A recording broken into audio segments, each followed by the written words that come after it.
fucking house. There we go, thank you. Good evening.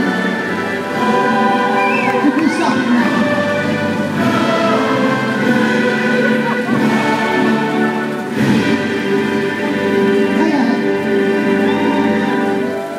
Now, I for one was most pleased with the wedding celebrations that took go recently.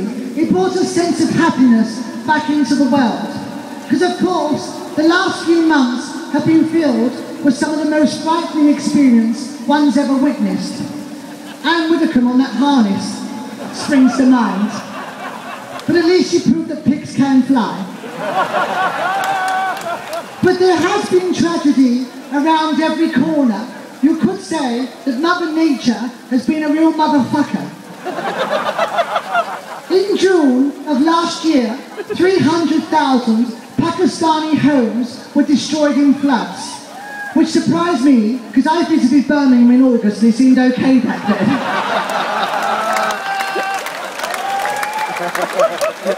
But there was one disaster that was so unforgiving, it was frightening.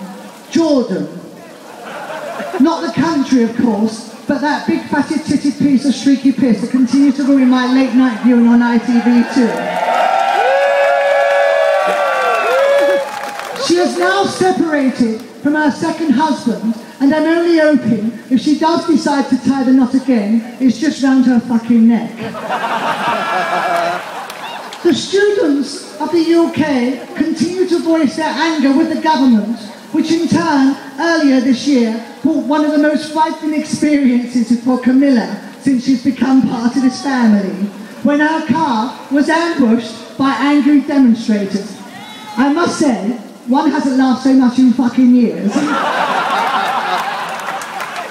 While she was shitting in her pants, I was pissing in mine. Such fun. But the governments are trying to change this country for the better. For example, David Cameron recently made it much harder for people to claim benefits. He's had all the forms printed in English.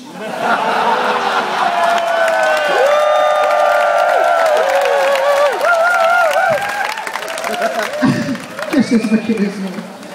As you know, towards the end of last year, I joined Facebook. And for those of you interested, I recently uploaded some private pictures of us at the wedding. And I'd let you know, I also uploaded some pictures of my mother in her latter years. Now, people still find it remarkable that the old dear was approaching 101 just before she died. But they forget, that was nothing compared to Diana. She was approaching 120 when she went through that tunnel.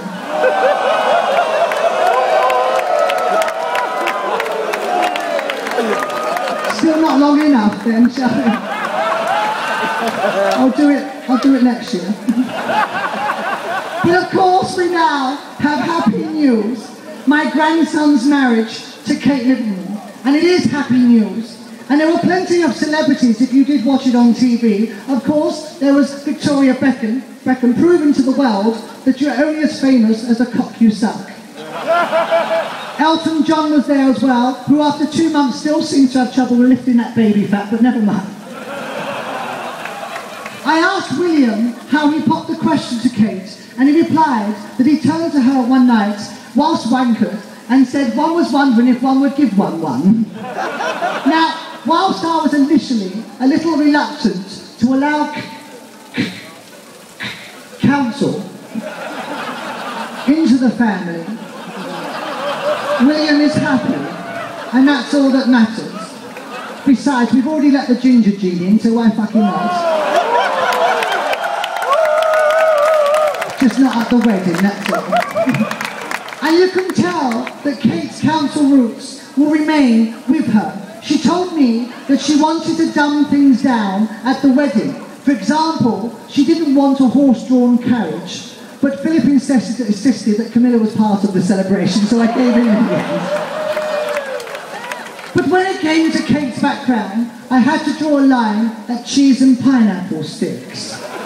Not because it's too common, it's just Camilla is allergic to cheese. Her face puffs up, and she has trouble breathing. Fucking hilarious every fucking time. If there's ever a pompous occasion in need of cheering up, I just slip the old bag of Dairy Lee and poof, fantastic. me for any advice I could give to one to make her transition into one's family easier, and I said, yes, darling, don't piss me off and wear a seatbelt. I wish you all a very happy Pride. God bless you all, and God save the Queens. Thank you. Push play.